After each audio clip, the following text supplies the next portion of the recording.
যাদবপুর বিশ্ববিদ্যালয়ের সমাবর্তনে যোগ দিয়েছিলেন রাজ্যপাল তথা আচার্য কেশরীনাথ ত্রিপাঠী।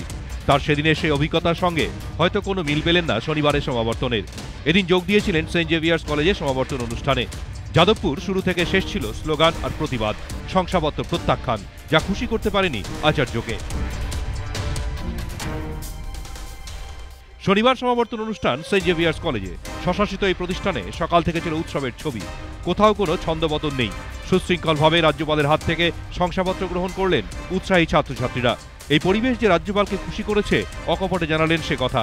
বললেন, এখানে অরাজনৈতিক ছাত্র সংসদ থাকায় এই পরিবেশ তৈরি করা সম্ভব হয়েছে, যে পরিবেশ উৎকর্ষ শিক্ষা প্রতিষ্ঠানের জন্য জরুরি। That is the reason why parents are eager to send their wards to this abode of learning, academic, cultural and spiritual. The apolitical nature of a students' union and the fact that there has never been any form of student unrest have complemented the academic ambience of the college.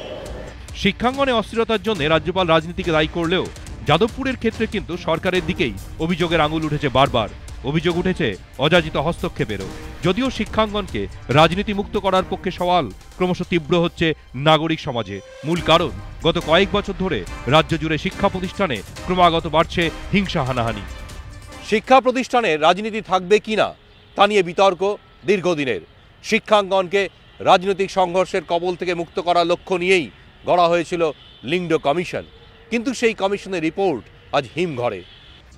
ক্ষমতায় এসেই রাজ্য সরকার শিক্ষা প্রতিষ্ঠানকে রাজনৈতিক হিংসামুক্ত করার আশ্বাস দিয়েছিল, কিন্তু বাস্তবে শুধু লিংডো কমিশনের সুপারিশকে অগ্রাহ্য করাই নয়, কলেজে কলেজে শাসক দলের ছাত্র সংগঠনের নিয়ন্ত্রণ জারি রাখতে অনলাইনে ভর্তি ব্যবস্থারও অকাল বিসর্জন দেওয়া হয়। তাই আজও রাজ্য জুড়ে রক্তাক্ত হচ্ছে ক্যাম্পাসের পর ক্যাম্পাস। দীপক ঘোষ, এবিপি আনন্দ, কলকাতা।